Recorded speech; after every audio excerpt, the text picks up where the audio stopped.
Olá! Hoje é novamente aquele meio de semana, ou seja, quarta-feira, de 28 de outubro, no dia que o Cristiano foi coroado rei. É claro, não estou falando do Cristiano Ronaldo, estamos falando, sim, do Cristiano I, porque num 28 de outubro de 1449, ele foi coroado rei da Dinamarca. Mas aqui, em terras de Pindorama, o calendário que seguimos é o 28 de outubro daquele ano em que índio não tem pipoca de 2020. Mesmo debaixo de todas as tormentas, continuamos nossas leituras diárias de poemas na busca da libertação da alma, né, contra a depressão que só a poesia nos salvará.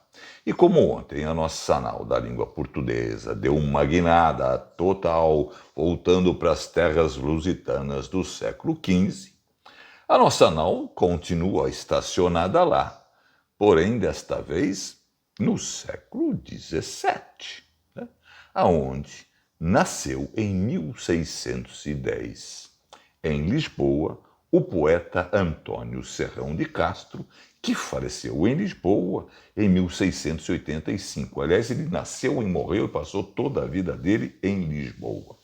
Antônio Serrão de Castro era um cristão novo, isto é, a família era descendente de judeus e que foi obrigada a se converter ao catolicismo, porque, caso contrário, eram mortos no ato, não é?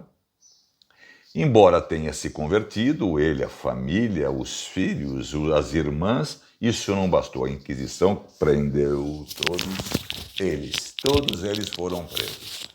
E aí, Antônio Serrão de Castro, ele ficou preso de 1672 até 1682, quando ele então saiu, mas 2 anos depois, muito doente, foi recolhido ao Hospital Real, que veio a falecer. Antônio Serrão de Castro foi membro da Academia dos Singulares de Lisboa, essa importante academia que eu procurei e não consegui encontrar nada a respeito, havendo um grande número de poemas seus nos volumes reunidos por esta agremiação. No entanto, a principal obra de Antônio Serrão de Castro é o poema satírico Ratos da Inquisição, escrito durante os anos que esteve preso e que viria a ser publicado e prefaciado pelo grande Camilo Castelo Branco, no final do século XIX, em 1883.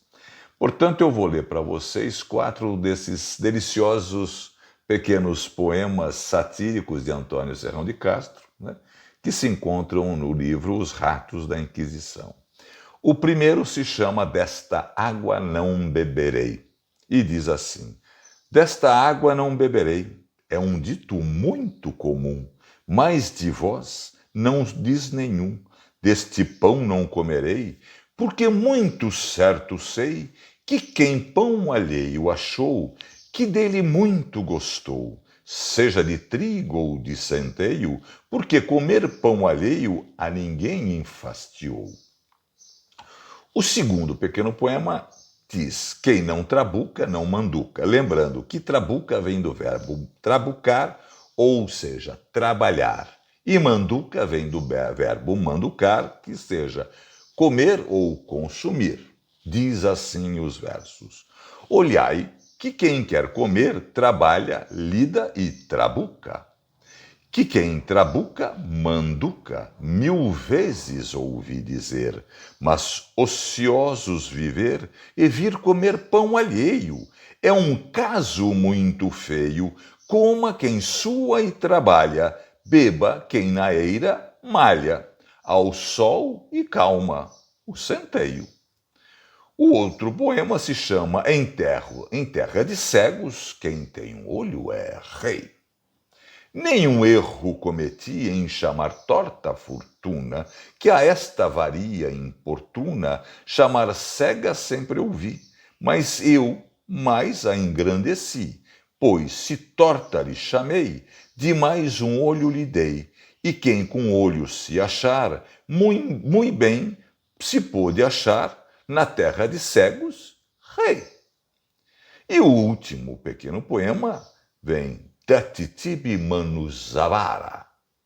Diz do queijo a medicina, uma voz dele em tal ruína, comeis quantidade rara, e sendo coisa tão clara, que o queijo tira a memória, vós o tendes por história, assim dele vos fartais, e para mim o deixais, feito esterco ou feito escória.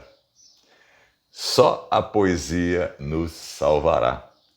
E vejamos que este homem passou 10 anos na prisão e conseguiu manter o seu humor. Não é? Devemos fazer isto neste momento pandêmico que vivemos. Só a poesia nos salvará. Até amanhã.